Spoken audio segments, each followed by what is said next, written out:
standards on it. Yeah. Oh, we are live over on YouTube, so we're going to get this started right YouTube. about.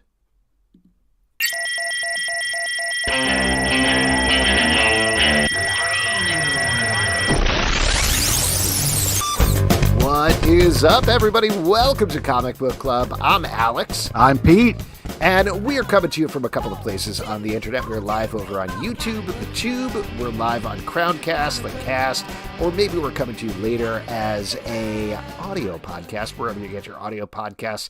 That is all good. Now, Justin, our third host, is off this week. He's on a hike in Hawaii, and I believe he's just living his best life. I don't know if we're allowed to talk about this, but I believe he made a citizen's arrest of Ezra Miller. Is that correct? Oh my God, dude, what are you doing? Current. It's a little current humor.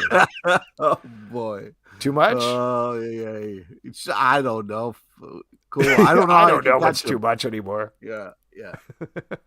He is in Hawaii, so it could have happened. Yeah, it could have happened. I don't know. There's all islands there, but I assume there's bridges between them or something like that. Now, listen, we usually do a little bit here at the top. We always do a very well-scripted bit.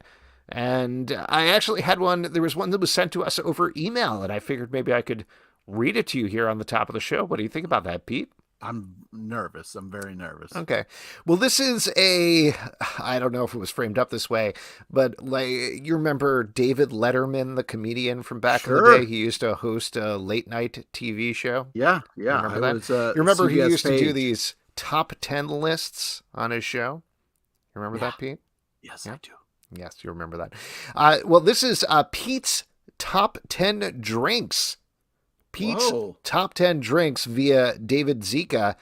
I'm going to guess from Zika's Viral Comics, one of the Patreon supporters, but unconfirmed as of this time. There's also only 9 drinks on the list. That's what I was feverishly going through before the show, but I figured I could read them off. That makes sense. If I was going to make a list of 10, I probably would do either less or more. Well, by the point you've had 9 drinks, you're probably going to forget about the 10th one is what happened here. But let's kick it off with number 9. The number 9 drink on Pete's top 10 drinks, vodka with Mountain Dew. Number 8, vodka with iced tea. Number 7, vodka with literally any beverage you have available. Number 6, vodka with vodka. Number 5, vodka with a shot of fuck you guys. A lot of cursing right there at the top of the show. Yeah. Number 4, this drink is worth it for the vodka alone.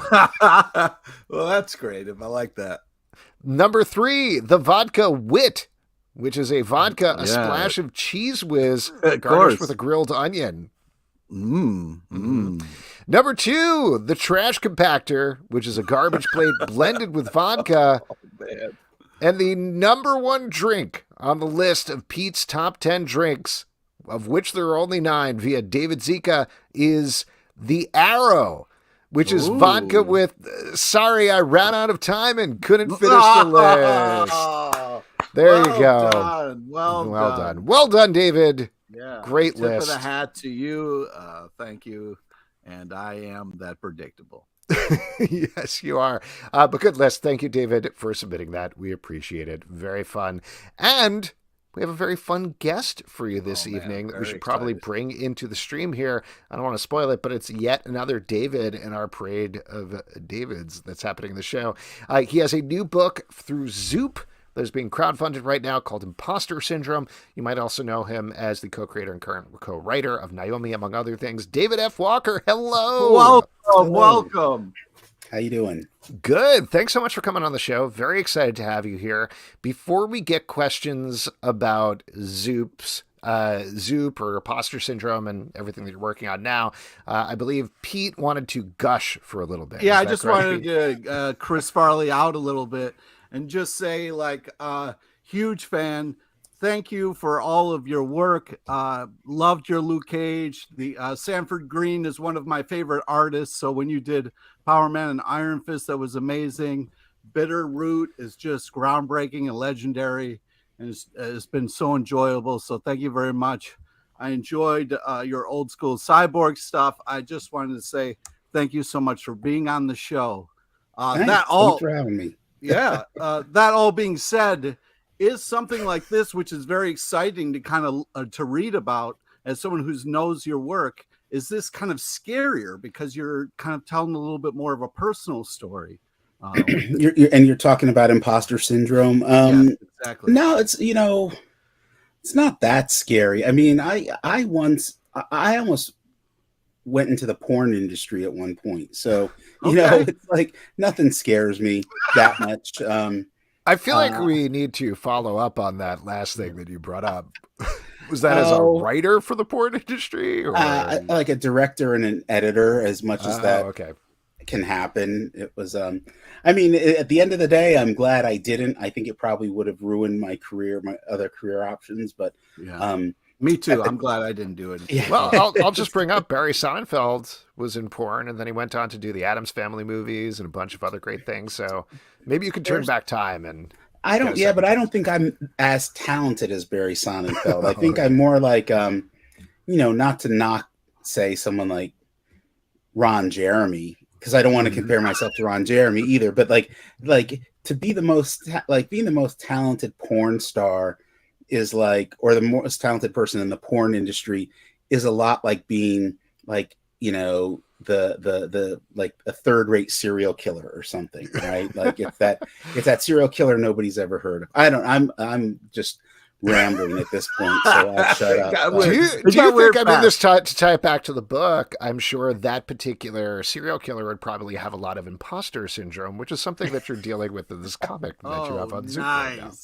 Yeah, that's a great way to turn it back around. But to answer it's putting stuff out there isn't as nerve-wracking as just crowdfunding in general is. Like some people seem to be cut out more for it, and I'm just this is my 5th crowdfunding campaign, and they don't get any easier. So it feels a lot like algebra classes or calculus. Like it never gets easier. But it's just it's like it feels like you're in a popularity contest in high school all over again, right? There's there's that jock who's always going to get the date with the cheerleader over me. So but as far as putting the work out there, the stuff that's in Imposter Syndrome, which is a collection of shorts, like I honestly think it's some of the best work I've ever done. So I'm actually really looking forward to people seeing it. And I've been having this conversation a lot because it's a collection of shorts. And so the thing people keep saying over and over again is, well, anthologies don't do well in comics. And I'm like, it's not an anthology. It's a collection of shorts. It's they're all written by one person. And then there's different artists. What is that? I don't know. So I'm realizing I don't have much patience these days. I think it's the pandemic that's put me there, though. So, so talk about this, because I do think this is a really interesting project, like you're saying, in terms of being a collection of short stories. Did they start out that way? Were they different ideas that you had jotted down and that ultimately you decided to put together as this collection, or did it start with the collection first? It's kind of an interesting way it all came about. I'd had the opportunity to work on several shorts.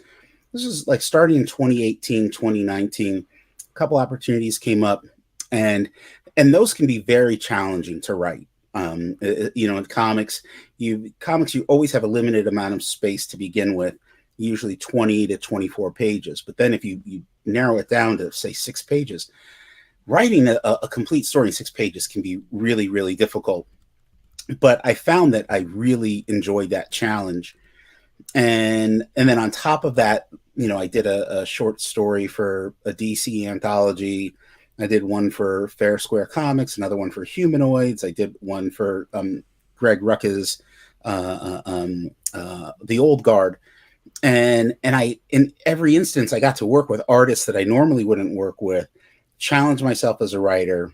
And so that was going through my head right at the beginning of the pandemic. And so I had a couple ideas for shorts that were kicking around.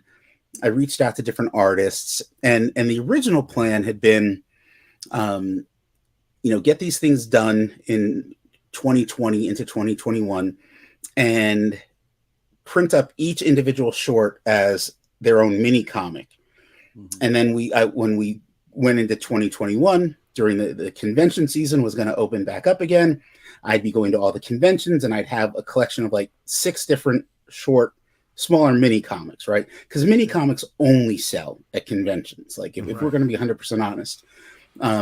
But that was sort of the thinking was like, okay, I'll probably do like 7 or 8 conventions in 2021. And, you know, I'll have these new things and they'll be easy and people can throw them in their backpack and da-da-da-da-da.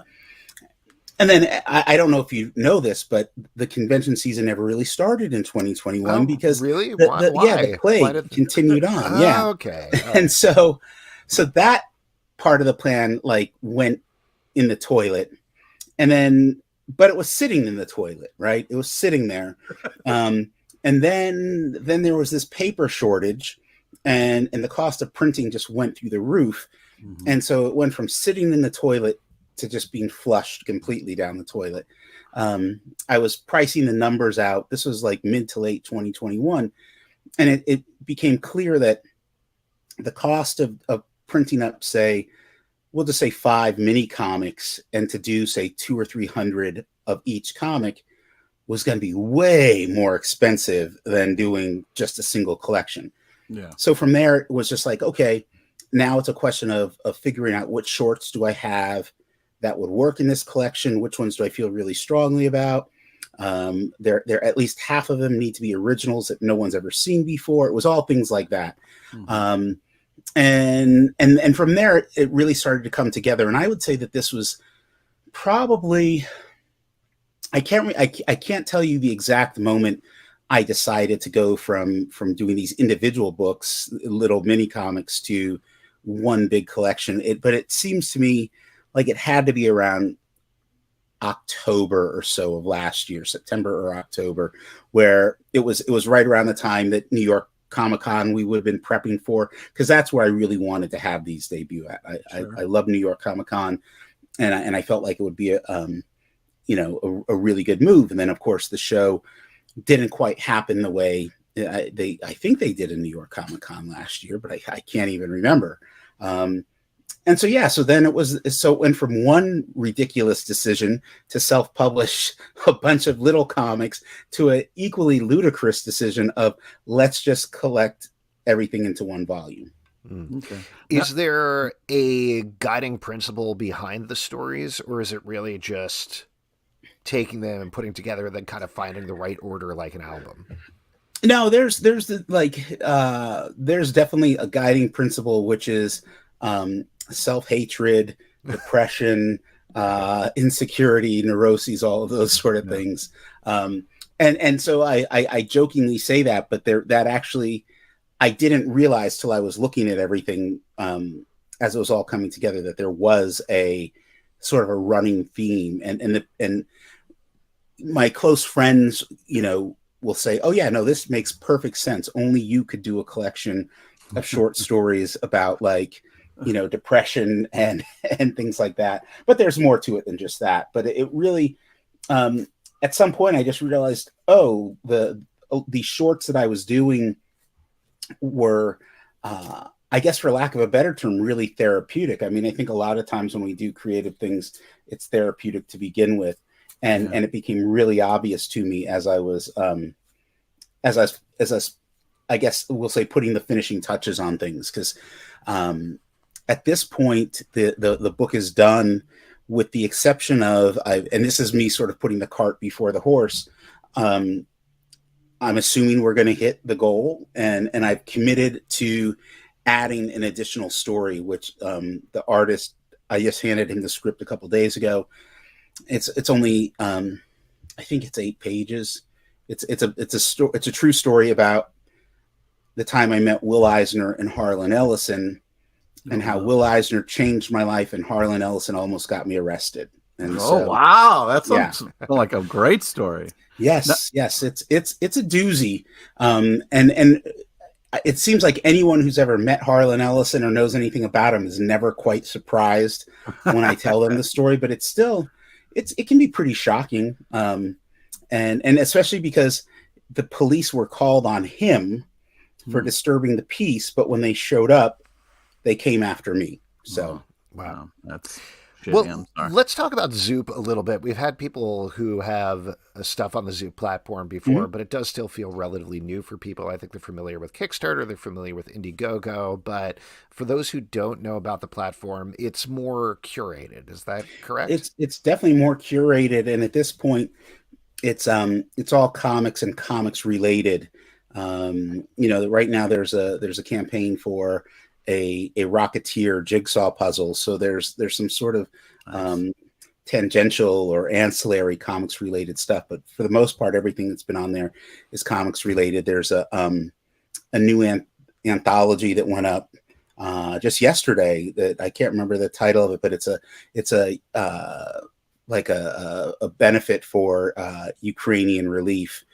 And it's an anthology, and it already hit its goal. So I don't want to hear none of this crap that people are telling me anthologies don't sell. In fact, I think that the best place for anthologies is in the crowdfunding world and at conventions. Like that's, I still think that there's, and that's the mistake I think a lot of people make, even when they're looking at crowdfunding, is that crowdfunding is, in a lot of ways, is an alternative to the what I guess, for lack of a better term, we call the mainstream comic world, which involves Diamond and involves getting into retailers and I there's a lot of retailers out there that I love, and I know some of them will end up buying Imposter Syndrome, and they've been supportive, but it's like, if you don't understand as a creator, if you don't understand how the market itself works, you're setting yourself up for disappointment. Well, I'll just mention, sorry, and then Pete, over to you for your question, but I feel like you have a pretty reasonable goal here for people who are looking at the page right now. You're at 3,880 out of 5,500, which is a lot lower and a lot more reasonable than a lot of these crowdfunding campaigns, and you have 17 days to go. So fingers crossed. I feel like you're in a good position. Yeah, it may be me being, selling myself short, whatever.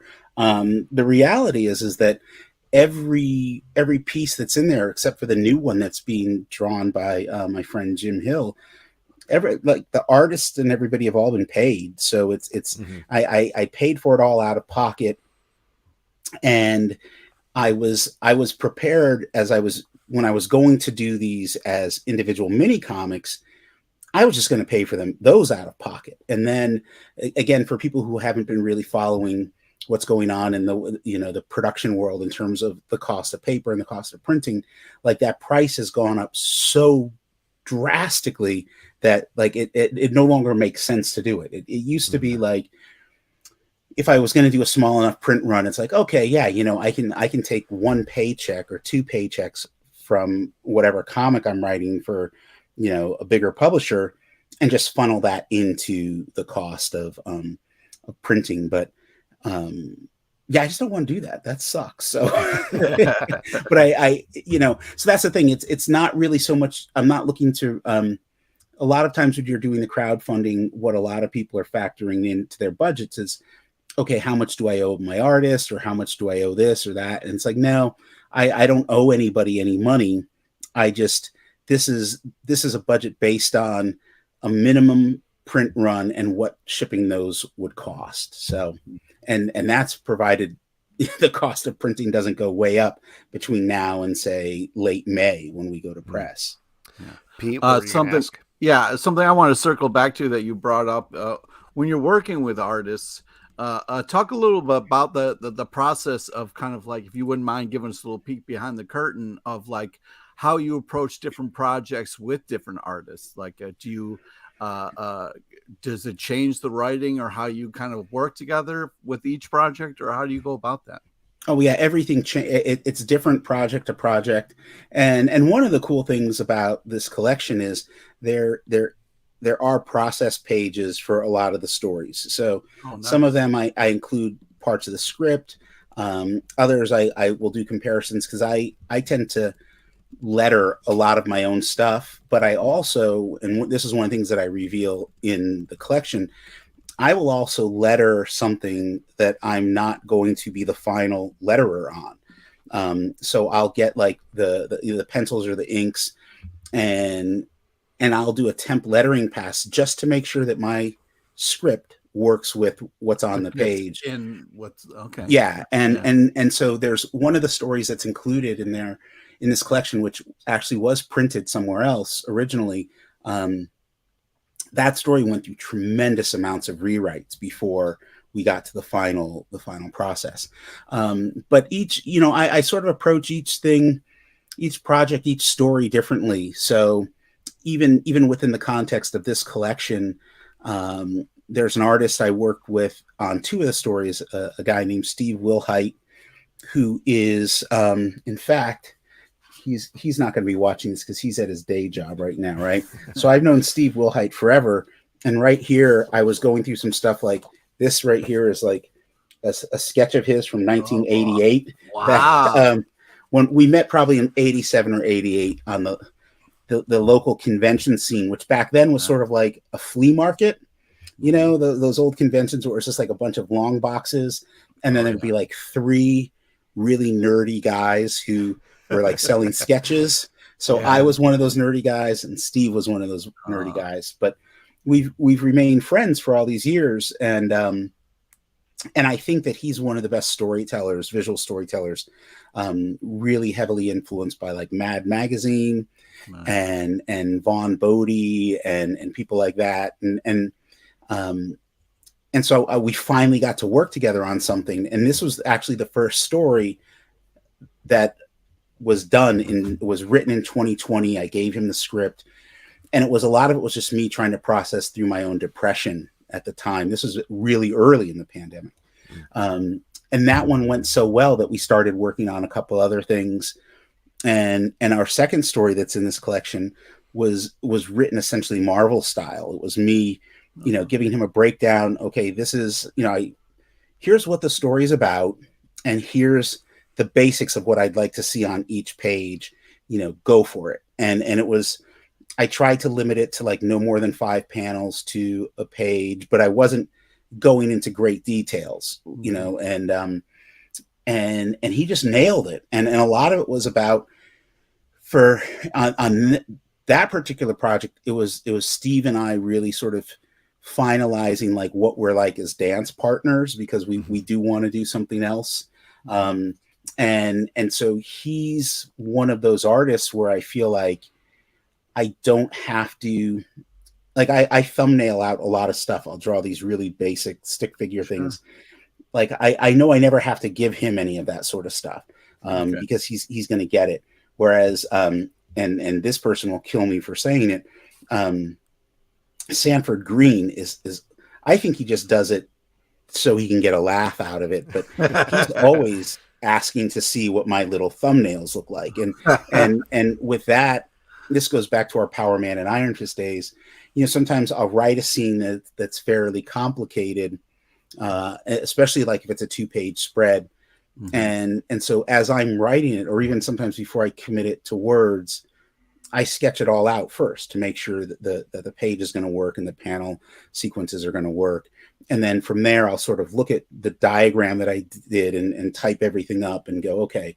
And so Sanford is one of the few people who asks to see that sort of stuff. But yeah, every artist it's a slightly different relationship. And for me, it's about trying to get to know the artists that I'm working with, play to their strengths, and try to make it so that it's work, but that they're having fun doing the work. I mean, that's the thing. I've talked to some artists in the past who, they'll complain about what it's like to work with particular writers or whatever. And I just don't ever want to be, if I can help it, I don't ever want to be that writer. But, I know sometimes I'm an unpleasant dickhead to deal with. I mean, I know I can show you the string of text messages just from today between me, Chuck, and Sanford over some Bitterroot stuff where it was like, okay, whenever the three of us get together, it's like, it's never a question of who's going to be the bad guy. It's always me. I'm always the bad guy. So then it's a question of which one of them is going to be angry at me and which one's going to be like, on my side. And then we're never all three in agreement. So. I know that feeling. Yeah, you Pete, you can relate to being a dick among three guys who were talking about. Okay, I get Exactly. it. Yeah, fair. Let's talk about Bitterroot just because you brought that up. So that obviously is ongoing. There's a lot of stuff going on there, and that story just keeps getting bigger and bigger. Do you feel like that's just something that can go forever? Is there an endpoint in mind? Where are you guys at with that? Well, we wrapped up last year. We put out issue 15, which wrapped up that particular story that we were telling. And to be 100% honest, we were all sort of burned out working with each other. We needed to take a break. And now we're, probably around September of last year, we really started talking about, okay, what are we going to do next? So Bitterroot had just wrapped and we already started, what are we going to do next? And again, because the three of us don't get along that well or don't agree on anything, we kept fighting, and we're still sort of fighting. But the one thing that we're all on the same page right now is that we need to be doing more Bitterroot. We don't need to create something new. We don't. There was a point where, like, Chuck and Sanford both were talking about wanting to do something potentially for Marvel or DC, and I had talked to DC about some stuff. A couple projects that I thought as a team we'd be good with, right. and those conversations just never went anywhere. And like, I wasn't in any hurry to give my best ideas to a publisher that isn't going to adequately compensate me for it. So now we just sort of hit this point where it's like, okay, yeah, there's going to be more Bitterroot, but what's it going to be? Is it going to be a continuation of the story that we've already told with the family members that we introduced? Are we going to introduce all new characters? Are we going to set it in a different era? And how are we going to format it? Because, and by format it, I mean, we had a conversation just last week, and like Sanford was like, okay, so this next thing we're doing is 15 issues, right? And I was like, no. I was like, I can't work with you guys for 15 issues. I was like 5 at the most. And I said, what we did before, we have 3 volumes of Bitterroot. Each one is volumes 1 and 3 are 5 issues, and volume 2 is 6 issues. One of those being our the equivalent to a summer annual, like they used to do back in the 70s and 80s. And but when you look at like the time span in between each of those arcs, it was close to a year in between all of them. And I was like, let's just do the next one we do. Let's have it be self-contained, and then we can take a year off, and the retailers aren't going to be mad at us per se. The fans aren't going to be mad at us per se, because they're not waiting. It's not like the end of, the second Matrix movie that ended with "to be continued." And then you get the conclusion and you're like, what? That was it? This is what I waited for? So the good thing about the Matrix movies was it proved that nobody wants to see movies that end with "to be continued." So, yeah. I don't know how much you can talk about this, but almost a year ago this time, they announced that there was going to be a Bitterroot movie with Regina King directing. Is that still in process somewhere? Yeah, it's still in process. Everything slowed down, unfortunately, at the beginning of the year. Regina King and her family were dealing with some tragic losses, and so everything was just sort of like, okay, we're just going to allow you and your family time to grieve and do whatever you need to do, and then we can come back to it. And I think we're just now, late spring, early summer, going to be getting into discussions. And there's just, it's, making comics is hard. Making movies is hard too. I don't know which is more difficult. When it's comics, it's just like, Bitterroot is like 3 guys fighting, right? There's 3 guys fighting, and then there's Shelley Bond, who's our editor, who's sort of referee, and then you throw in Hassan, our letterer, you throw in Sophie, our colorist, John Jennings, who curates the back matter. But it's essentially, 3 people fighting, and then another 3 people that are sort of on the team, right? I can't imagine making like a film that's supposed to be multi-million-dollar budget. That's like 300 people fighting, right? And and I don't go down, without like flailing. I will bite. Good for I will you. claw. Good for you. So I sometimes think about that, but I do know that we're talking to some other screenwriters, and just my attitude is one of, I don't mind waiting as long as what we wait for is worth it. We've Right. all seen movies that when you watch them, you go like, why did you make this? No one sets out to make a bad movie, but No. it can happen really quickly. It's like no one sets out to be in a shitty relationship, right? but they can go south really fast. I've had relationships start on a Friday, and by Sunday they're in the toilet. So yeah. Well, do you feel like I vaguely remember, and I'm sorry if I'm getting this wrong, but Ava DuVernay worked with you and consulted with you on Naomi, right? So, do you feel like you're able to take that experiences working, or at least providing input to that show, and potentially apply it to whatever's going on with Bitterroot? So with Naomi, I had zero. Oh, It was I like got there that was way there was wrong. one meeting. It was Brian and myself had a meeting with Ava and her team. If I remember correctly, Jim Lee was there, and it was sort of us just going, well, you're making the show. Have fun. If you have any questions, give us a call. And then Let's like go there's if no you have any calls. questions. It was like every couple of weeks, and you going, well, hey, they're checking the phone. There's no messages from Ava DuVernay here, so I guess the show's going okay.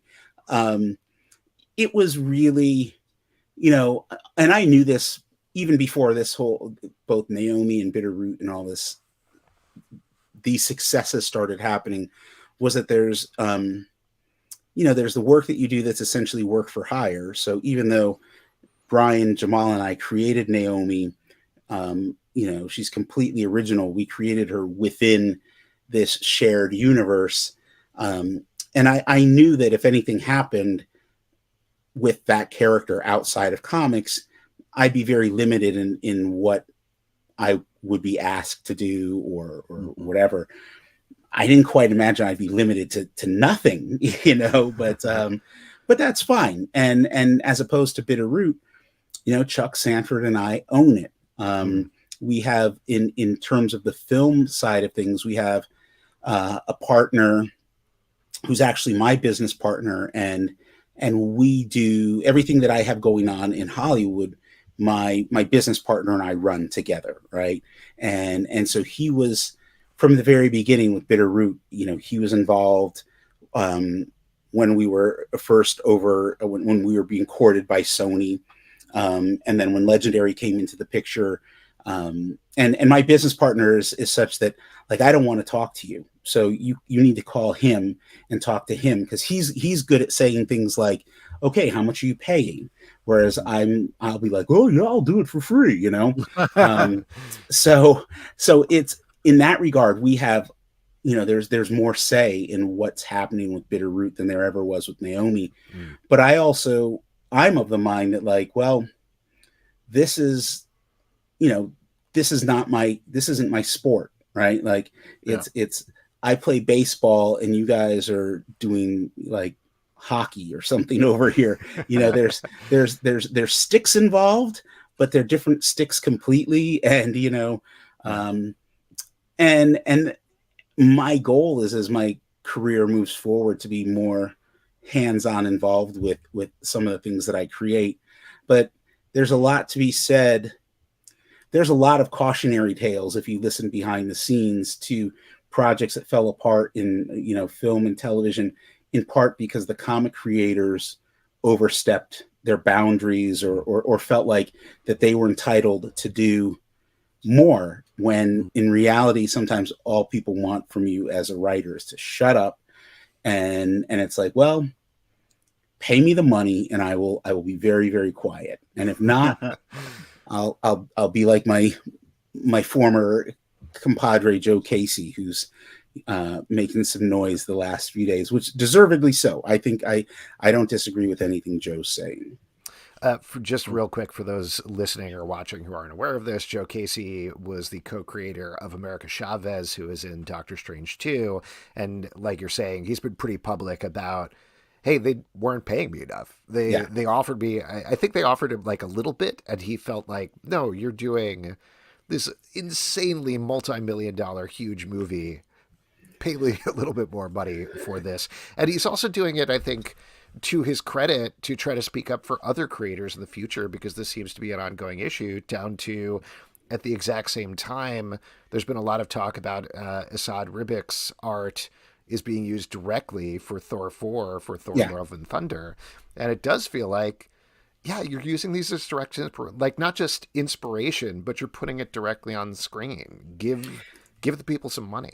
Yeah, no, it's and the funny thing is like there's money to go around. It's just some of you are really greedy. It's like you'll hear, well, there's the producers pool, or there's the executive producers pool, and there's only so much money in it.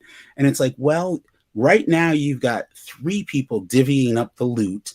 How about all 3 of them take less of a cut so that the people who created this thing can get paid, or just go out and get more money? How about you just do that, right? This is Hollywood. Use some CGI, have Industrial Light and Magic make some more money, and just send it over this way. So, I don't know Joe very well. We've hung out a few times and worked together on some stuff, but he's absolutely right. And the thing is that there's a lot of younger creators out there who have, this their dream, their childhood dream is to work for Marvel or work for DC. And you think once you get there, you're like, oh my God, my childhood dream has come true. And usually that dream smacks you in the face really hard, really quickly, with unrealistic deadlines and like crazy notes and a lot of rewrites. And then your book is canceled prematurely. And then 3 years later, there's a Netflix show or there's a Disney Plus show, and all of your friends are like, hey, I watched that, and there's some stuff there. That line of dialogue in episode 3 was right out of your comic. And it's like, yep. And then they go, hey, can you loan me some money? And it's like, well, yo, bro, I was about to ask you because rent's almost due, and the check ain't here yet. So and I have to subscribe to Disney Plus as well. Yes, because exactly. They didn't give me a free subscription or anything. No, nothing like that. Like, that's the thing. It's like, where's my free subscription? At this point, there should be a free subscription to both HBO Max, which is owned by Warner Brothers, and Disney Plus, which is owns Marvel. Nope, nothing like that. So there's sometimes I'm not going to name names, but there's some creators I'll talk to, and I'll be like, hey, have you watched? There seems to be 2 camps. There's the people that are like, I refuse to get Disney Plus because Marvel owes me money. And then there's the people that are like, I refuse to get HBO Max because DC owes me money. I'm more in the, I refuse to get HBO Max but to that note, I did want to ask you, and not to put you on the spot, but given it seems like you had a kind of a weird experience, have you watched Naomi at all, or does it feel too raw in terms of this is your baby on screen? I haven't watched all the episodes. I did watch the first few, and I went going in with everything. Like, okay, yeah, this is going to be a TV show. Brian, Jamal, and we made a comic, and a comic is a comic, and it's its own thing. And let's see what they do for in how do they honor what we've done, and do they make something entertaining? And I watched a few episodes. I think Casey Walfall, who plays Naomi, I think she's great. But I do, and this is, there's no easy way to say this. Like, I am not the demographic for this show, right? I remember watching like maybe the second or third episode and calling up one of my best friends who's got teenagers, and I was like, dude, do teenagers really dress like this? Because these clothes just seem ridiculous. And he was like, yeah, no, my daughter dresses just like this. I was like, oh my God. So it's difficult for me to look at it because I am so close to the material, and it's like, oh yeah, this isn't for me. But I want to be very clear when I say this. Like, I saw the most recent Spider-Man movie, and I felt that way watching that too. There was some fun stuff in it, but I was like, oh yeah, no, I'm out of this demographic. I've been out of this demographic for a really long time. and so it's one of those. It's the reason why I didn't get that excited for. I mean, I think I stopped getting truly excited for any superhero sort of movies or anything. I think Winter Soldier might have been the last one that I felt like I was excited about, right? And now it's just kind of like, and they don't. And here's the thing: they don't give us a chance to get excited because they're every other week, right? We get one, you know. I remember when the most excited you could get was because there was a new episode of Incredible Hulk, and I was like, okay, so Bill Bixby he's gonna be this episode. He's gonna be working in a car wash, and the car wash owner's son is in a gang, and then the next episode he's a park ranger, whatever the hell it was. So. Well, that all said, you, Brian and Jamal, are doing Naomi season 2, the comic book at DC, which has been great, and just really bringing her back to basics and pushing her forward. So I think we're 2 issues in, at least that we've seen out so far. What's the, without getting into spoilers necessarily, what's the overall idea? Where do you want to push Naomi? Where do you want to take her in comic book form? Well, because I'm petty, and full of spite, I said, let's make sure we go in a direction very different than what they're doing on TV, and let's make sure we do things that they're never going to have the budget to do on TV, right? And the thing is, it's really interesting is that the show went into development and production before the second season of the comic had kicked in. And it's clear when you watch the show that they're going in their own direction. They're doing their own thing. And again, I haven't watched every episode yet, but so I don't know how far they're going. But it's like, Naomi's got on the show, she's got the, like the Scooby-Doo gang or whatever, the Riverdale gang that she hangs out with. And I don't say that to belittle the cast because they're all doing a good job, but she ain't got that in the comics, right? And even though in the comics we've established that she's officially a member of the Justice League and officially a member of Young Justice, it's like that's not a guarantee that any of those characters are going to be there to help her out in where she's going in this second season. And Brian, Jamal, and I talked. We knew going in, even before we got the green light, that I'd said I wasn't going to work on it if both of them weren't there, right? And so we all sort of had this unofficial. It's not like we cut our fingers and mixed our blood together or anything like that. But we thought about it. But Jamal's all the way in Toronto, so it's hard to do that over Zoom. It is. Yeah. And then you get the blood; it dries up on the camera lens, and it's just bad. But I went into this with the, being very clear with Brian and Jamal, saying, well, this will be my last time working with the two of you on this character, because I don't plan on doing more work for DC after I'm done with this. And I can't speak for both of them. I don't know exactly. Well, I do know what's happening with Brian. I don't know what's really going on with Jamal, but so we the three of us were like, let's make this one count as much as we can. Let's make this be really special, because one of two things is going to happen after we're gone. Either they'll hand Naomi over to other creators who will do whatever the hell they want with her, or they'll put her, in a box and try to forget about her. And like the success of the show will ultimately dictate what happens to her on, in comics. And of course there's other things that will factor in, but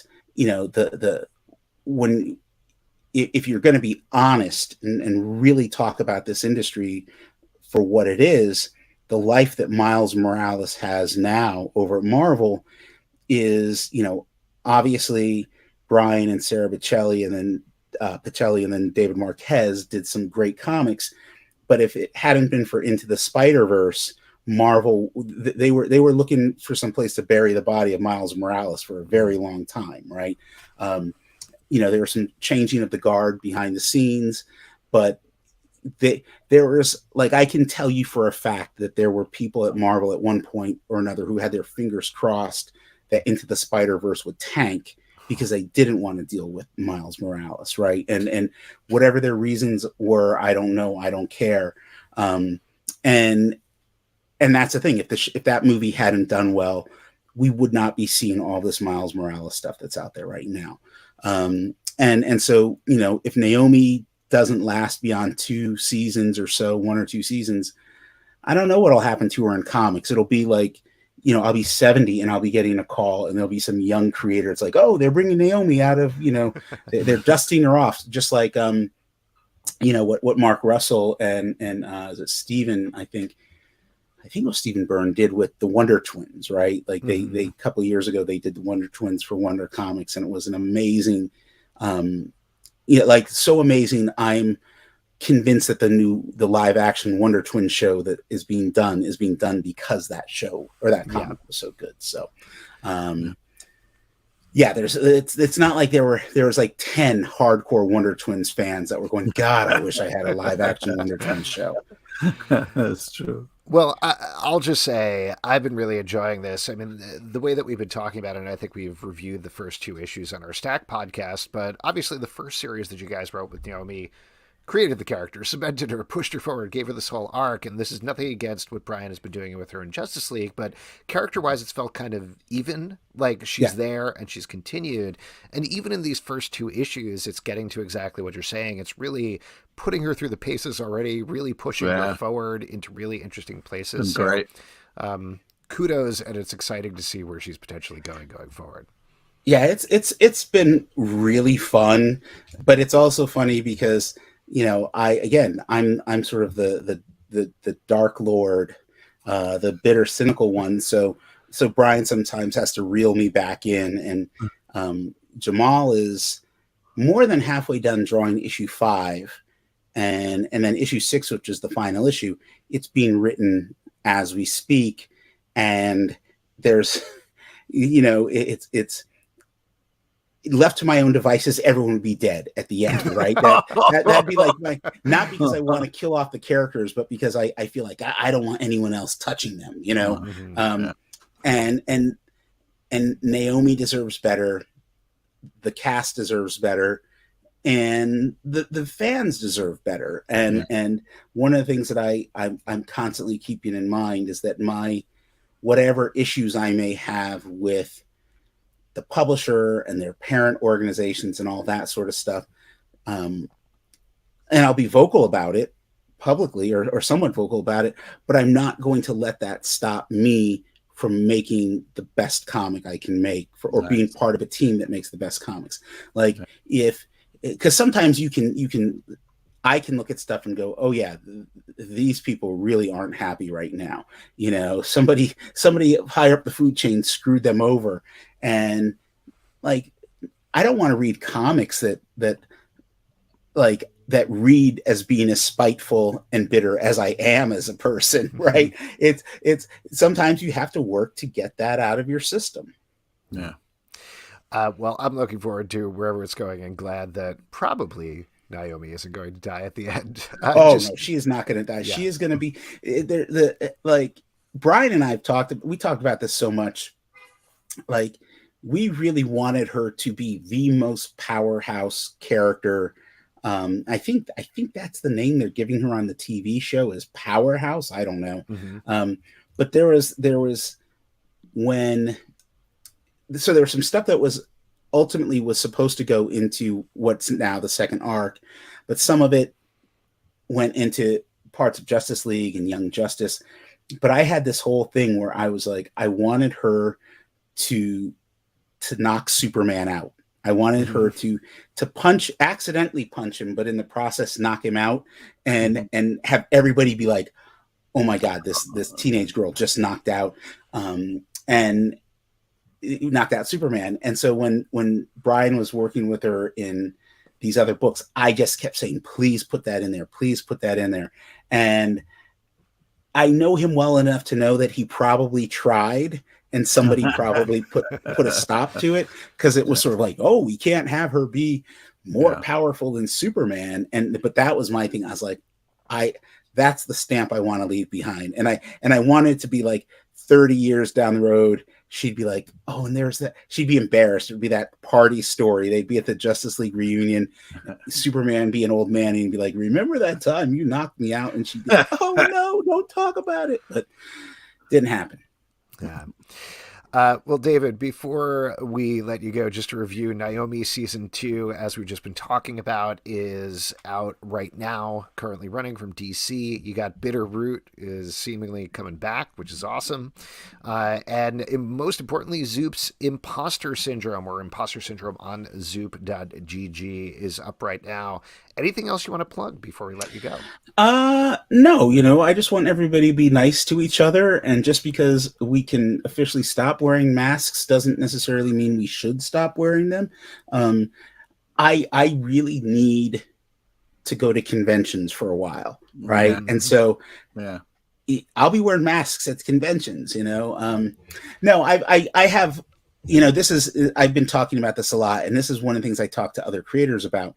There's a lot of creators get caught in the trap of, if they don't have something out every month, they're worried the fans will forget about them. They're worried the retailers will forget about them.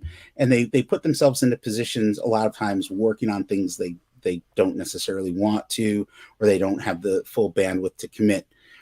I've got 4 projects coming out over the next 2.5 years that haven't been revealed yet. And then 2 series that will probably be out before this year begins, before this year ends. None of which I can talk about, right? Which is kind of frustrating to me, and it's frustrating to you. But it's like, so I tell people, just keep your eyes and ears open, because when the announcements come, they'll be really exciting. But it's, and I say this mostly, I guess, to fans and to readers, is like, don't assume just because your favorite writer or your favorite artist isn't doing something all the time that they aren't actually doing something all the time, right? Right. And I do believe that the comics industry, we're going to see a bigger shift, more towards less towards monthly floppies, and people have been saying that for a long time. I say that now, looking at the cost of paper, the cost of printing, all that. I think there's going to be a shift, and there comes a point where it's just like, yeah, who wants to write a monthly comic? They're not. It's not as fun. A month ain't that long when you really think about it. Like, trying to write a monthly book can be a pain in the ass. So I do have some interesting stuff coming out. There's going to be. I just saw the character designs for one of them. That's going to be later this year, and then there's another one that's going to shock the hell out of everybody. And it's a work for hire gig. It's a character with a long legacy. And when they approached me about it, I was like, really? You want me to write this character? And they were like, yes. And I was like, I'm going to fuck some shit up. That's what I said. They were like, well, that is exciting. So, yeah, I'm hoping that one's going to be announced within the next month or two, because there's that kind of, it's like, I love to ignore the positive attention more than I love to ignore the negative attention. And I really ignore the negative stuff, but I always know when something good happened in the news to me, because there's like 5 key people that will start blowing up my phone. And it's like, oh, I haven't heard from this person in 3 years since, we signed Ryan Coogler to produce Black Panther. And so, yeah, it's all going to be good, and just Imposter Syndrome. It'll be like hanging out with me without having to hang out with me, which I think is a good thing. So, cool. Well, I've enjoyed hanging out with you so far. Yeah, thanks for hanging with us. Thank you so much for coming on. It's been a pleasure. Thank you very much. Take care. All right. Yeah. See ya.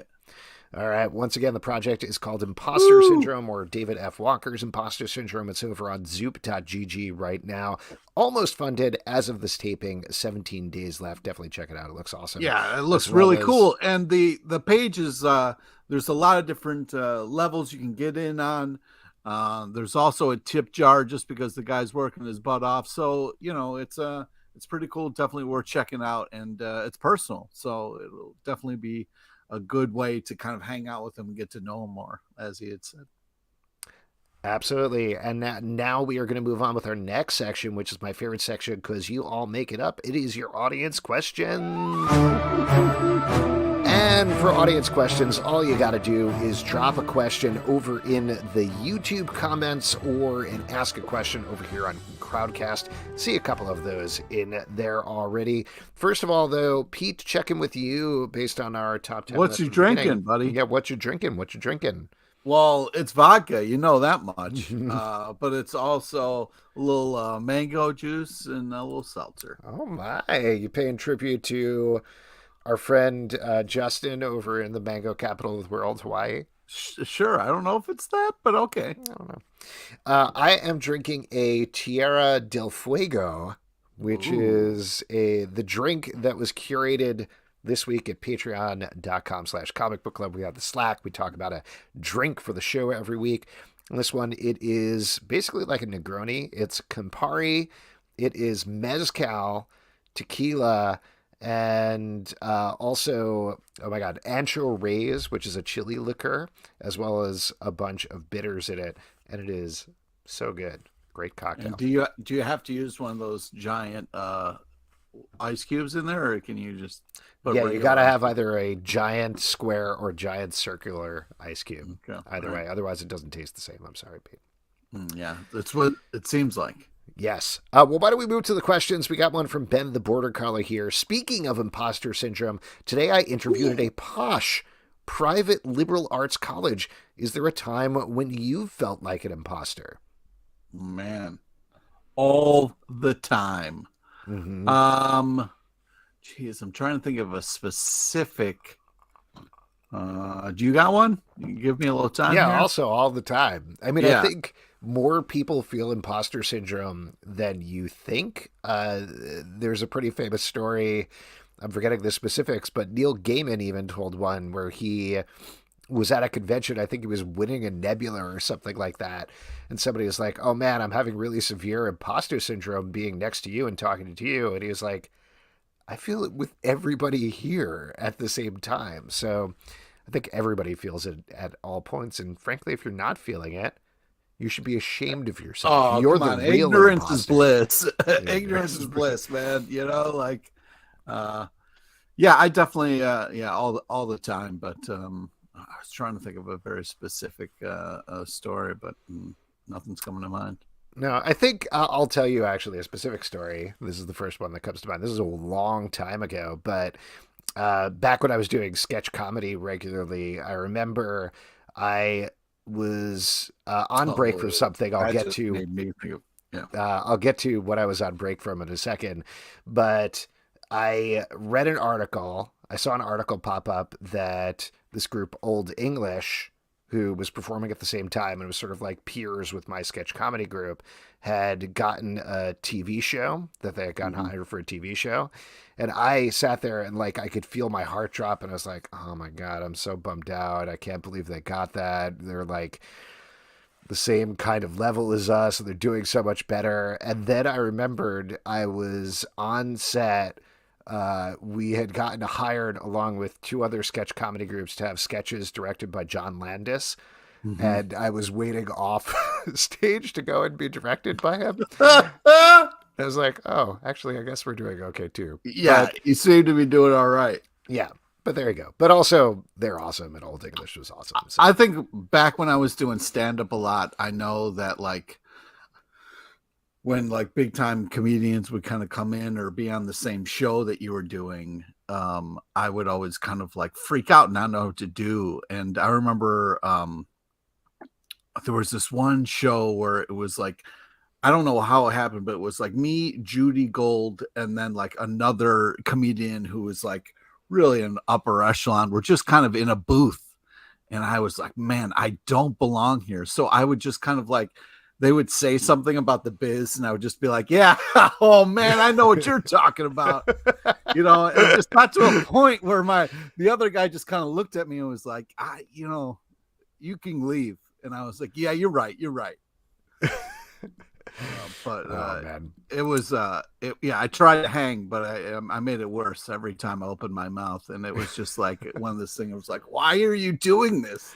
Yeah, but you can't stop. You can't stop at this point. Once you kind of start falling, yeah, it's absolutely. This is a question over on YouTube. Nelson Martinez says, are you guys fans of the Sin City movies, comics? I really liked the first movie and interested in checking out the comics. Pete, you a Sin City fan? Well, what I love about Sin City is it's, for me, I don't know if this is the case for everybody, but it was really the first time that I saw coloring. I thought you were going to say saw myself on screen. No, saw coloring kind of really help tell the story, highlight certain things. The shading can do that, the tone of things, but the way they kind of like spotlight characters in the comic books to kind of like really draw your eye, to me was such a cool artistic kind of thing that I kind of was like, oh, this is such an awesome way to do this. You're just kind of highlighting this guy's red chucks. Like that's his whole personality that makes him cool. Mm-hmm. Like it was just kind of a cool, interesting way to use color that didn't make sense, but really helped with the story. And I was always kind of very moved by that. I would say I was never a huge fan of Sin City, either the movie or the comics. I appreciate what you're saying, and I appreciate it in terms of stylistically what they were trying to do, but I remember very specifically when the movie came out, I had not read any Frank Miller stuff. And so I picked up Sin City and I was like, oh, this is not my thing. This is very extreme and violent and intense and serious. And actually, I think I had read Dark Knight Returns at that point, which I liked better. But I went backwards through Frank Miller's stuff until I got to his Daredevil run, and Daredevil was the thing that sold me on Frank Miller. Because specifically, if you go back and read his Daredevil run, you can see him developing his style over the course of it. Like his first issue, he's drawing in very typical Marvel style with not a lot of his flourishes. And it's literally issue by issue. You can see him like pushing into that Frank Miller we know so well. So if I would say, from my perspective, certainly check out Sin City because like it's a part of comic book history. But if you want to read like the commensurate Frank Miller, in my opinion, check out his run on Daredevil because that's legit good. And it's just impressive to see him develop over the course of that. So there you go. Edward Dory says you can see his style devolve in Sin City. I think that's probably a good way to put it, unfortunately. Kevin over here on Crowdcast says, what comic book character would you be most interested to see in a otherwise nonfiction format, e.g. a newscast or talk show? I assume this is inspired by the news that Squirrel Girl has her own call-in talk show podcast right now. Well, I mean, that fits the character, and that would be a lot of fun. Yeah, well, it exists, so there you go. Yeah, I feel like if Cypher had a talk show, that would really be annoying and very dull. You know, like listening to someone who went to Cornell speak. You know what I mean? All right, buddy. Come on. Come on. Come on. Deadpool could probably do a good podcast. I think that would probably be fun, right? Or talk show. I would love to see him do like a Maury type talk show. You know what I mean? I'd love to see Wolverine try to do like a local newscast, just very ill-fitting grunting, suit ill-fitting suit, and just it's very itchy, clearly on him, and then he would get angry about the news and like storm off halfway through. It would be great. Have him do the weather specifically. All right, here's another one. This is from Edward Doherty. What superhero TV show is the best example of a TV show not an adaptation of a comic? I'll throw one out at you. Legion, I think, is a great example of that has almost nothing to do with the comic book. Super stylish TV show. Absolutely gorgeous to look at. Absolutely awesome. And only touches on it in a very tangential way occasionally, but completely works as a TV show. Pete, you got an answer there? Well, I want to say Doom Patrol, just because it's so creative and does a lot of, interesting things as far as the TV show and genre wise. I feel like that's the good news is they're starting. Every kind of show that comes out now, they're trying to do different things with it. With the Marvel shows pushing in different directions, and with the kind of like everything doesn't have to be darker and grittier. There are different ways you can go. You can try to make things bright. There's just a lot of different creative things happening right now, which is exciting. So there's a lot of different platforms for things. So there's room for more voices and for more style. So yeah. All right, why don't we move on then to Pablo D. Martinez's question here. What do you think of Warner Brothers Discovery wanting to do changes to DC? This was a report in, I want to say The Hollywood Reporter, but it might have been Deadline. I'm not 100% sure. But Warner Brothers and Discovery have merged, or I believe it's called an acquisition or whatever. Discovery is essentially in charge now, and they reportedly are looking at the TEC division and feel like it's not as strong as it could be from the film and TV perspective in particular, though it'll probably trickle down and impact comics.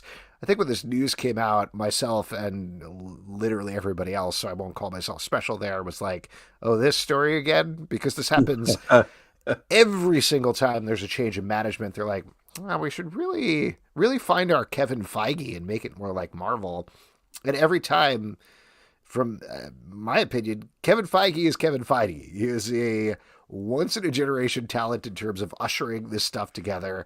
Marvel and the MCU is lightning in a bottle, and you're just not going to capture it. And to be perfectly frank, this year, before they started shuffling everything around and there were changes with the company, I felt like it was the first time in a while where I was like, great, do all these different movies that aren't connected to each other, that aren't connected to the TV show. I don't have to check out all of them. There's no obligation. I probably will anyway, but like, I thought the Batman was great. Aquaman 2 would probably be stupid fun. There's Shazam. I didn't like the first Shazam, but maybe I'll check out the second one. But like Peacemaker was great. And that came off of Suicide Squad, which wasn't connected to really exactly anything else. So like, just go in any sort of direction and it's fine. So from my mind, it's kind of a bummer that they're like, let's really bring it all in line and come up with this big plan, because they've tried that 3 or 4 times and it hasn't worked. No, I think what they need to do is look at the projects that are really doing well.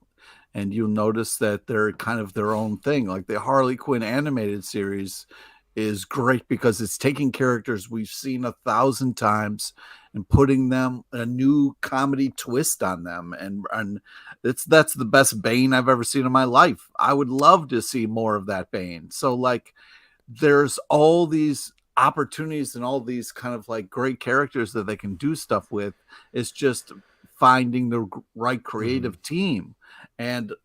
But each thing should be its own instead of it trying to be all connected or kind of like, Marvelized or whatever. So I think they just need to believe in the product a little bit and get the right people behind it. They're going to be all right. I think it's more about the right advertising or something behind it, because I'm right there with you with the projects. Love Harley Quinn, love Doom Patrol, like we've been talking about, love a lot of these other projects, Peacemaker, etc. But what they want from the business perspective is they want Snickers ads. They want full-page Snickers ads right in the middle of it. Half-page Snickers ad, left, right. We got to go with that. That's a very old reference at this point. No, what they want is $1 billion box office every time out of the gate guaranteed, like Marvel projects. That's what they want, and they're not getting that. Like, that's what they're asking for, and you can't force that. You can't inorganically force that. Like, I think the most successful DC movie at this point, if I remember correctly, is Aquaman, which was a ludicrous surprise for everybody. And that's because even though I didn't like that movie, that was lightning in a bottle for people, So I think the Batman did better than Aquaman. Not yet. It hasn't surpassed it yet. Yeah, I know. Well, pandemic times also. Yeah, that's true. But I think, I don't know, they'll figure it out. They'll keep jamming movies down our throats until we die. Aquaman was crazy, stupid fun, though. Was it? This is from Stanley over on YouTube. Any plans for future live shows? Have you ever had live shows at cons? I think... Yeah, we sure shit did. Where were you? Huh? Okay, calm down. We were doing it for years. Man. Jeez. All right, listen. We've been doing tons of shows at conventions back when there was conventions. And yes, we would like to be able to do those again. But hey, this pandemic keeps flaring up. People are You know, I mean, it would be great. It would be live shows. Oh man, come on! I haven't been on stage in years. Oh, yeah, that would be nice. Someday. But yeah, we don't know about future live shows.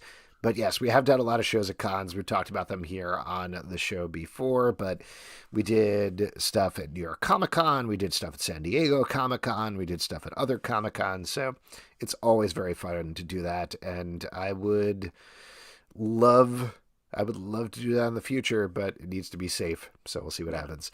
Last question here. This is from Jolene. I think it's already finished filming, but do you think WB will say or do anything about yet more Ezra Miller issues popping up? So if you didn't read the news today, we joked about this at the beginning, but Ezra Miller was once again arrested in Hawaii. They apparently had a meeting to discuss Ezra Miller's future with WB, which affects the Fantastic Beasts movies, as well as the Flash movie that's ostensibly supposed to come out next year. To be perfectly honest with you, and, you know, I'm no media pundit or anything like that, I think they're just going to barrel ahead with the Flash and everything. It's already filmed, so it's going to come out. They just won't put him in the junkets or hope that it all blows over, you know? Yeah. Put them, excuse me. I mean, I like a lot of fans think this is a perfect time to just slide in the TV Flash and act like he was there the whole time, because Isn't that's that my mean Flash to do to Grant anyway. Gustin, though? Grant Gustin is almost at the back door. Like, he's off doing his Yeah, but dog. he's doing his so firefighter great. dog movies on Netflix. And Have you seen it? No. I want to watch it. I don't know. But he's off doing his own thing. He's moved on to his next thing. Does Just the let the dog guy dies? go. I hate it when there's a No, the dog sad- lives. Don't worry about Okay, it. all right. I just feel like Jolene says, I'm pretty sure Grant Gustin would take that movie money. Of course he would, but just like let the guy be free. Let him move on with his life. He's done 8 seasons. He's great at it. I'm sorry that we want him to keep doing a job that he's great at. I mean, I guess. I don't know. If they tell you what, they got like a year until the Flash movie comes out. If they really want to reshoot all of those scenes with Grant Gustin, just put his head. Just his head. They don't have to I'm all reshoot. for it, man. Just CG his head. They in can there. do it with Jeff Garland on the Goldbergs. They can do the same thing with Grant Gustin in the Flash movie. man. You know what I'm talking about? I don't, but all right. Wow, too obscure a reference for you. And that is it for your audience questions. All right, folks, we are going to move on with our next section, which is trivia. And for that, we're going to turn it over to Pete LePage. All right. This is the part where we give back to you, the lovely audience. It's an opportunity to win 25 free dollars in the form of a gift card to Midtown Comics Online. There was talk that we had somebody for this. Are we going to scrap that? The person who was going to do it is not here. So if anybody wants to raise their hand or say me, and get $25 to Midtown Comics, just let us know in the comments here, and we will bring you into the stream. Easy way to make money. If we don't get a volunteer, I'll easy compete. way. Ooh, we got Kevin with the hand up. Or Michael Tillman. Two. Which one are you going to choose, Pete?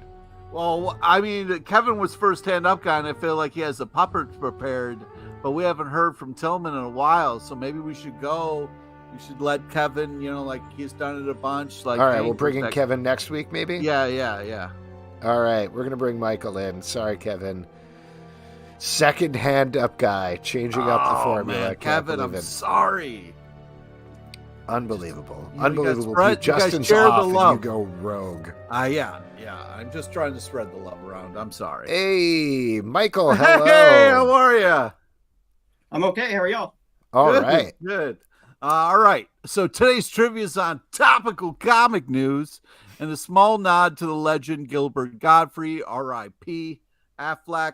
All right, here we go. Please listen to all 3 options before making your selection. Okay, here we go. Question number 1. Daniel Warren Johnson has a comic coming out for DC called blank.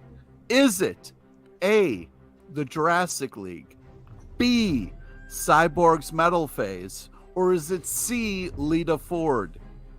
So it's either A, or you could pick B. I'm gonna go A. A is correct, and I just found out about this, and I'm very excited.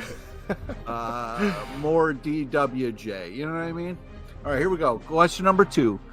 Who is going to be the new ruler of Planet Hulk? Is it A. Loki, B. Monolith, or is it C. Jerry Stiller? So it's either A. Loki, don't pick it, or it's B. Monolith. It's Monolith B. Yes, you are correct. Yeah. New ruler of Planet Hulk sounds exciting. Okay, last one. Who is launching 9 new original comic book series? Is it A. Marvel, B. IDW, or is it C. Christy Swanson? So it's either A. Marvel, tempting but don't do it, or it's B. IDW. Or maybe C. Christy Swanson. Would we not read comic books if Christy Swanson wrote them? Sure, but she is not, told everybody that she's coming out with new 9 original comic book series. So. I'll go with B. IDW. You are correct. All right. Congratulations. You won $25 free dollars. Awesome.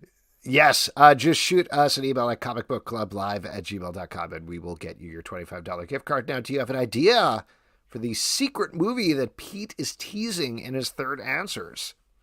Could you remind me the Sure. I don't know how you could forget, but okay. Lita Ford, Jerry Stiller, and Christy Swanson. And of course, because we're giving a shout out to the legend Gilbert Gottfried, he's in this as well. I don't know this one. Well, it's too bad. You should check it out. It's the 1991 hit Highway to Hell, where Gilbert plays Hitler. Oh. Weird like turn at the end there. Michael, thank you so much for coming in. We appreciate it. Thanks, Have a good guys. night. Yeah, take care. Great seeing you. Wow. Great, Pete. As we all know, tomorrow is New Comic Book Day, unless you're DC Comics, in which case they're out right now. Pete, what are you looking forward to? Oh, man, there's a lot of great stuff coming out. And I would just like to take this time to thank you, Alex, for bringing Wolverine back into the stack so that I could say Wolverine number 20 I'm very excited about, as well as Nightwing number 91 and Catwoman Lonely City number 3. I am excited for the Vampire Slayer number 1 from Boom Studios. That is Of course you are. written by Sarah Gailey, who wrote the last Buffy the Laughing Vampire Slayer, which we liked a lot. It was like old woman Buffy, so I'm very curious to see what she does with the main continuity thing. We're going to be talking about all of those titles in our Stack podcast, which pops up Wednesday, 9 a.m. in the Comic Book Club feed and its own dedicated Stack feed. And folks, that is it for this week's show. We want to thank David F. Walker for coming on. Check out Imposter Syndrome, which is live on Zoop right now. Also, next week, we're going to have a big show for you. Nick Patera is going to be here to talk about his new project, Axe Wielder John. Also, Mark Bernardin, hot off of his stint on Late Night with Steph Myers, is finally stepping it up and coming on our show. All right. Talking about Adora and The Distance, so that should be a lot of fun. A couple of other things to plug on our end. The Doom Room, our Doom Patrol podcast, is officially going live weekly on Thursdays, but if you want access to all 34 episodes, you can do that right now. Patreon.com/comicbookclub. Also, Riverdale After Dark, our Riverdale podcast, is weekly right now. Marvel Vision, our Marvel podcast, is recapping Moon Knight. There's a new episode going up later tonight, so check that out. As mentioned, Patreon.com/comicbookclub. Support all these podcasts we do. Subscribe on Apple Podcasts, Android, Spotify, Stitcher, or the app of your choice. At Comic Book Live on Twitter, Comic Book Club Live on Instagram, comicbookclublive.com for this podcast and many more. Until next time, good night. Sorry, Kevin. Take care, everybody. Till next time. Justin, come back from Hawaii.